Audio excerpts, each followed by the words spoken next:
Primary Tourist, Chapter 1. Seems like I always liked politics. Ever been to New Hampshire around primary time? Seems like I've been once, twice. Has it been 3 times? It's so tough to know, especially since the stroke. But it seems like I've loved everything about it for a while now. Ever been to New Hampshire ever? Christ, it's beautiful. Mountains, lakes, you name it. In the middle of this beauty, you toss in this insanity called President Fever. And everybody catches it all over the state. The worst cases, though, are the candidates. They can taste it. But can't we all? Some of us, though, just have a different it. My it is writing. And I could taste it, but I couldn't fucking write it. Excuse my French. It was my Moby fucking dick is what it was. That damn elusive great white. Call me Spike. When I couldn't get there, I got my daily fix on the radio, NPR usually. The world was at my doorstep, really. I just couldn't see any of it. And I couldn't write any of it. I was like Ahab without a harpoon. That hounded me throughout the 04 and 08 cycles. Then in early 11, I heard a story on Point about haiku. I thought about haiku before, but I was never anal enough to count the fucking syllables. But they said modern-day poets don't always do it just right. It kind of gave me license. Yeehaw! I could write all the way past the tsunami, past the Ahab Spring, right onto the New Hampshire primary. Take that, Moby fucking dick. I was finally on a roll. Thank you, NP fucking R. That story allowed me to write hundreds of haiku. Screw the syllables. I'm a writer, not a mathematician. Conventional wisdom? You need a car. It opens doors, yada yada. The door it opened for me back in 03 was to a group home. A gig's a gig, I guess. Some interesting people, I'll tell you, staff and residents both. You know, everybody had their own version of the power card, and all but the wisest among us wanted to play it. All in all, it was an interesting home or prison, depending on how you look at it. You know that old curse about living in interesting times. The house was in the middle of nowhere, in an undisclosed location. Don't worry, the names have been changed to protect the innocent. You needed a car to get to it. The guys. That's what we called the residents, when no bigwigs were around. People we support. That's the bullshit phrase. I mean the official phrase, sorry. And we were working together, and that was the official phrase, and that was no bullshit. Because when we worked together, I was less likely to need the physical skills, which I was a little shaky on anyway. If I break down on the working together part, then everybody's shift is going to really suck. And it never fucking lets up. Watch some TV? Oh, Jesus, that's the worst place for landmines. Except what we called them are red flags. Depending on which one of the guys on the particular history of behaviors, the particular red flags are different, but it's all the same, anticipating behavior. We all have behaviors, don't we? Some good, some bad. Hard to know which are good, which are appropriate. Real tough when your IQ is somewhere between 55 and 73. Even so, some of them histories are pretty hairy. Creepy even. And all of them, the people we support, the guys, whatever the fuck you want to call them, every single fucking one of them hurt somebody somewhere along the line. Don't let the charm fool you. And some of them were really charming.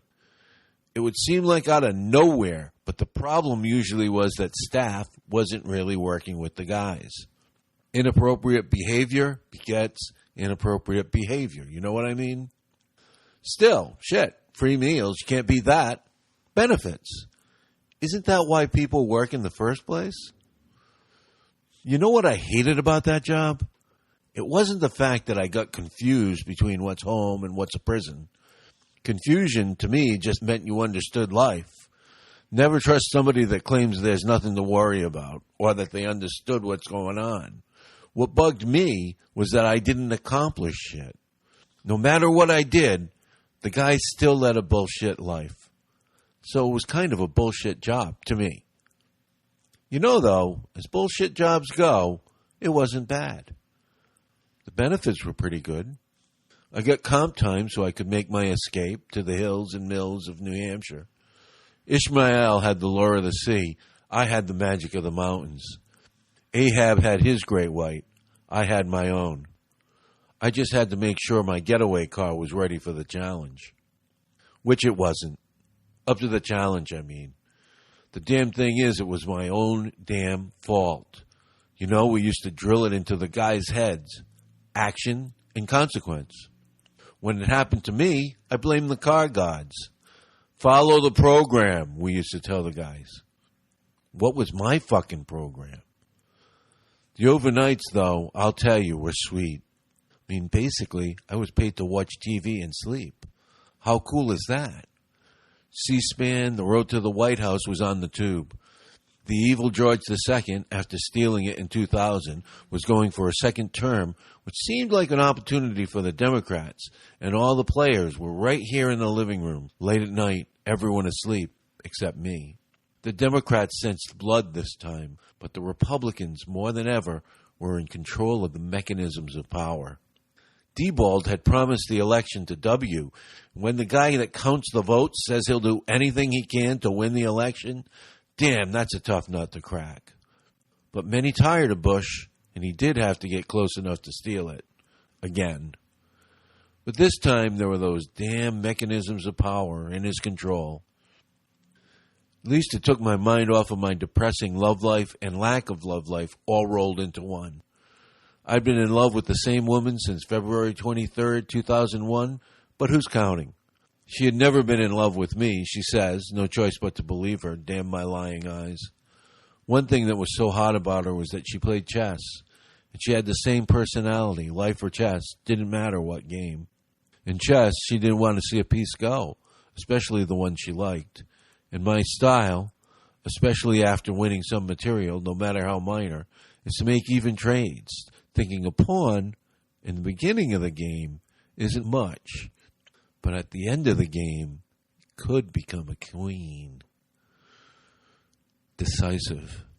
The games were intriguing and she was capable of a quick mate, but I won about 75 to 80% of the games. Generally decisive. I think it might be the one thing about me that interests her at all, since she was winning at all other aspects of the pursuit. The pursuer always has the edge, don't you think? Especially if the pursued possesses the magic of disinterest, real or imagined.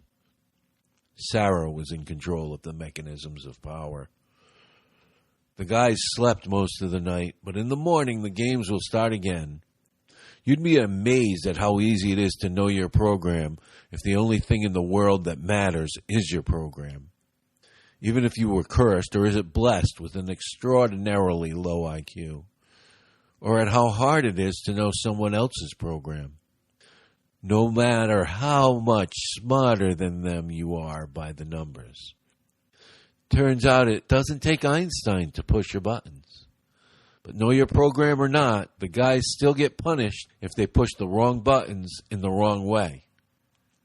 The mechanisms of power were up for grabs. Try writing that down. Well, I did. Wrote a pretty damn good play. But that shit I was getting paid to watch, basically, while the guys slept, eluded me. Right there on C-SPAN, it was starting. The Road to the White House. With my hand on the clicker, lying down. It'll keep me awake, maybe. I saw Ralph Franken long before I met him. Well, almost met him. Debate this arrogant bastard. What's his name? Bill O'Reilly. And they got nasty with each other. And this isn't news. We all knew these were nasty, pick-your-side times. Karl Rove had set the tone. It's not like no one had said this shit before and said it better. Rap, I heard. Spike? It was Stevie, following his program to a T, knocking on his door. He had to pee. Happens most nights. I had to deactivate the alarm so he could get out. Yes, Stevie? I asked, following my program to a T. So far, so good. I have to go to the bathroom. Thanks, Stevie, for telling me about it. My hand was already deactivating the alarm. We were still good. He walked to the bathroom, closed the door, and I waited while he peed. I could hear the toilet. I could hear the running water of him washing his hands. He was all covered up when he opened the door, and that wasn't always assured. He had one of them creepy histories. I could get back to the road to the White House in about 10 seconds. Then the bastard froze just before he was in his fucking room. Steve? Nothing. No motion toward the door at all. Are you okay? You could hear a fucking pin drop. Steve, you know your program. Yes. Answer staff in a respectful manner, right? Yes. The little shit was going to make me work for it. Are you okay? I'm scared. What number? I almost stopped breathing. A 3. Sweet mother of Jesus, what a relief. And I knew he was as good as in the room. Well, great job telling me about it. What do you have to do now? Go back to bed. And he was moving in the room. I closed the door and set the alarm. Fucking mechanisms of power, I said to myself. Say what you will about the whole thing. At least it got me to New Hampshire. See, I'm not crazy. Action, consequence. Like I said, I'm as sane as the next guy. What's that? Well, that's true. It was before the stroke. And everything was different, I'll admit it. Better. It was better, damn it. Like, I remember Veterans Day, 2007. 2 of my best friends, Rod and Erica, had moved up there, so I even had a home base now. And there was this great film festival, the Snob Festival, somewhat north of Boston, going on. And they showed some good flicks. The one that stuck out in my memory was Abel Raises Cain, about this guy, Alan Abel, that pulled off all kinds of shit. He convinced the New York Times he was dead. They ran a hell of an obituary. The New York fucking Times. I was thinking that when I saw this guy with a boot on his head and a clown's nose. There he was, right on the cover of the Concord Monitor, sitting next to my first coffee of the day, sitting next to my first bowl of weed of the day.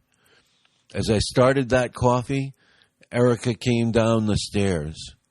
Good morning. Isn't it a great morning? She asked rhetorically as she opened the blinds. Unless it's all a hoax. That damn Alan Abel can approximate the sun so well. And the morning had its first peal of laughter. Wasn't that great? Can you believe that woman sent him $40,000 to clothe the animals? I asked. Can you imagine having that check in your hand and not cashing it? That's what makes him an artist. If he had cashed it, a charlatan. And we laughed and laughed some more. It's funny how the most basic truths can be so funny, especially after a wake and bake. Boy, was I hungry. Then Rod woke up and we talked a little bit, stopped while the grinder ground some coffee beans. I was about to have my second cup of the day.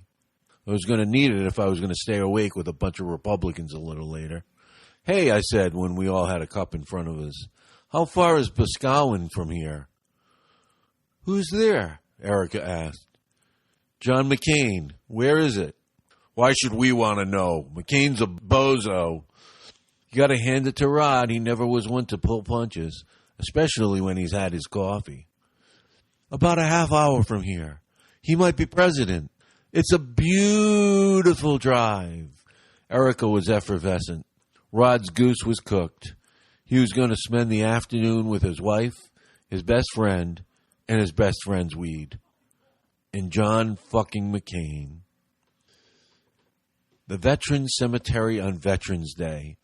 The spin was that it was about, in this order, flag, sacrifice, and only then John McCain. Sure, November 11th in Boscawen, New Hampshire, the primary just a few months away, but it's not about him. Sure, it's about service, the ceremony, all wrapped up in the flag, as American as mom and pizza pie. There were hunters there, too, in honor of the season that comes once every 4 years, the fall that leads to the winter, when New Hampshire, before everyone else, well, except Iowa, picks a president. The woods were full of wannabes, more wannabes than deer, their rhetoric hoping to reach the colorful splendor of the foliage. I'll tell you, no fucking prey ever alive were more eager to be nabbed. I lived for that shit. I remember clearly now, especially November 11th, 2007. Just the right nip in the air, good friends, perfect day, unlike today. I remember it clearly. Is that progress? Remembering it? Even though I'm in this god-awful place now? Progress? Really? I love today because today it's about the veterans. Yeah, right, John. Like it would be about the one veteran here that happens to be running for president. I think of what this country means to the veterans. With all the previous speakers, local and state politicians, brass and enlisted man, party hack or patriot, there was some noise from the crowd. I don't mean cheers, but just restlessness, but not with McCain. They were here for McCain, all right. It's about the veterans, my ass. And I think of my friends I met in a place most people call the Hanoi Hilton. Murmurs, of course. Big-time dues paid at the Hanoi Hilton. And I think of my friend Mike, a man I met at this establishment, probably the bravest man I ever met. He, at great risk to himself, and for our benefit, had collected whatever red, white, and blue piece of fabric he could find, no piece too small, and he used a needle and thread to sew an American flag for all of us, very early in the morning, long before breakfast, to pledge allegiance to our flag. Some look at pledging allegiance as a bit of an imposition to everyone these days, even in the safe confines of Congress. But it gave me such great comfort to have the privilege to pledge allegiance with these fine men. And we had the routine down, knew just when the VC guard would come in. Except one morning, they came in early, and they saw Mike with the American flag, the incriminating flag sewn into his jacket. After finding the flag, the full hospitality department of the Hanoi Hilton went to town on Mike, tearing the flag from the jacket into tiny pieces of torn fabric tossed on the ground, dragging him from the room, and he was away for 7 hours. And when he came back, he was beaten, not conscious. He came to his brothers in arms to tend to him. Finally, when consciousness came back to him, he dragged himself away, picking up pieces of fabric, red, white, and blue, reaping them to sew a new flag. Hey, did you catch what I did there? Reap, sew, kind of a play on words, you know? Maybe I can write after all. I don't know. That night, I tried to write down the McCain thing. And the next night, and the next year, and the year after that. Nothing. He's no sitting duck, that great white. I should know. He's been dicking me since '03. Yeah, right. Like McCain could ever be president. You know, the story he told was classic McCain. A lover of valor and courage, even when the fruits of it are bound to be futile. Especially when the fruits of it are bound to be futile. Romantics. Boy, are they fucked. Time already? I'll tell more about the magic of New Hampshire next time. You'll see. I don't belong here. I just know magic when I see it. Primary Tourist, Chapter 2. No, I don't think it's me. Obsessive-compulsive disorder? Really? Me? The Japanese, man, now, they are OCD. Like that haiku shit, 575? Really? Why? Syllables, man. They're only fucking syllables. That shit fucked me up. I can barely count. 575, yeah. I remember that day now. March 11th, 2011. The whole Japanese tsunami thing. Something inspired me to write this poem. Tsunami. Big wave. Gives too much. Must take away more. But the count was way off. OCD? Me? Those fucking Japanese. But then I remembered that story on Point. I don't have to count anymore. As long as it has the feel of a haiku, it's a haiku. Take that, you fucking great white. I never got the feel of multitasking. I mean, writing and counting. What the fuck? Good thing, according to On Point, and that's a good enough source for me, I don't have to count syllables anymore. Yeah, they decided now, whoever they are, that if it feels like a haiku, it's a haiku. How sweet is that? But still, what's up with that? I mean, just arbitrarily changing the rules like that, you know? Fuck it. Because I finally had a harpoon. I mean, don't the Japanese hunt whales? Anyway, fast forward to April 15th, 2011. I was in the midst of my wake, bake, write routine when I wrote this poem. Tax day. A high percentage of 0 still equals 0. To tell you the truth, I thought about naming it Commission Sales instead. Makes a different poem, don't you think? The title? Maybe the reason I thought so was the sweet black hash I just smoked. Ah, those were the days. Any days rather than these days. You know, Doc, I'm sure it's not news to you, but life's no bed of roses when you live in a nursing home. And I want it noted that I know it's a nursing home. So when I call it an asylum or a prison, I'm just making a point. I'm not having a neurological event. What's that, Doc? Oh, right. Another neurological event. The first one, boy, the stroke, that was a doozy. Well, anyway, back to that day, the radio started telling me that Tim Pawlenty was coming into Boston for a Tea Party event. Day off, good hash, great day. #1 contender or pretender at the Boston Commons. My Friday was beginning to shape up in my mind. Train ride to Boston followed. I shared the train with commuters, train friends. They saw each other 5 times a week, forming relationships considerably less than intimate, but a tad deeper than casual. Me? I was just a fly on the wall, a peeping Tom on his day off. Just how I like it. Before you knew it, I was on the tee to the Commons. Then, before you knew it, I was there. Nowhere, really. I mean, what a downer scene. Just a bunch of shitty, snarling, get your hands off my money bullshit. There was a full docket before Pawlenty, and I wasn't eager to hear any of them. They must have set a record that day for most unappealing people per capita, lunatic fringe division. I mean, it was what would charitably be called a modest crowd, but they were about as modest as they were appealing. A bunch of middle-aged white men of all colors, all in that zone generally known as the prime of life. If that's prime, where do we go from here? I'm gonna take that hill, I said to myself in kind of a John Wayne type of voice. You know, like I was in the days of the first Tea Party and the British was zeroing in on us. As if, at least the music would be better. But this time around, the hill was just enough to get away from it all. The British are coming? Don't flatter yourself. There's a way to get some perspective. It was shitty music, sure, but the day was good and the hash was better. Same as it ever was. There's a teapot down there. Don't let this tempest fool you. There were a couple of kids hanging out on the hill. Hey, I said to the kids, is it true that getting caught with pot is kind of like getting a speeding ticket here in Mass? More or less. Hash, too? Well, yeah. Then I guess I'll have some. What the hell? Want some? Guess what? I was an instant hit. I felt 10 years younger for each new friend. Or is it older? By comparison, you know? I started the conversation off. You here for that Tea Party shit? You mean like the Revolutionary War thing? That answered that question.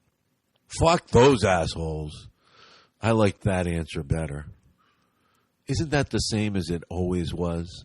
Kids always split 2 ways. Some know what the hell's going on. Others? Hell, all that matters is right now, this hash, this sun, spring is here. That's what's going on. And me, I used to know what's going on, I thought at the time. Now I figure the second guy figured it right. All we know is the hash, the sun, the youth. Fuck the Tea Party. Fuck Tim Pawlenty. No way he'll be the president. And fuck the president. Even though he seems like a nice enough guy, means well. And it looks like we'll get to know him for another 4 years. The Republicans are in trouble. But not me. I got the hash, the sun, everything except money. And youth. And the words. Where the fuck are the words? I searched high and low, but poof, they disappeared like, what else? Magic. Fucking Great White. But I saw the current number one pretender. Boy, the Republicans are fucked if this is their great white hope, if you pardon the expression. But don't you think so? I mean, you get on some of those right-wing sites, and they can't fucking stop with that Muslim bullshit. I'm not saying the guy's perfect, but so much of the criticism seems to be code for, who's this black guy think he is? How about the president, asshole? But take away the politics of it all, and it was such a nice day. Hell, let Pawlenty have his day. It'll be short enough, that's for sure. The days are going quick these days. Except here. They take forever around here. From morning to night, it's over in a snap. Like at the undisclosed location, you know what I mean, right? The group home. Mornings were pretty sweet there, especially Saturday mornings. My weekend was 4 days long, and it was starting in about 45 minutes. Jerry will be up in a little bit, and the thought of Jerry makes me smile to this day. My favorite? Hell, he was the world's favorite. Egg and cheese? He'd say every fucking day. He knew he couldn't eat till 6, and he knew that I was going to cave.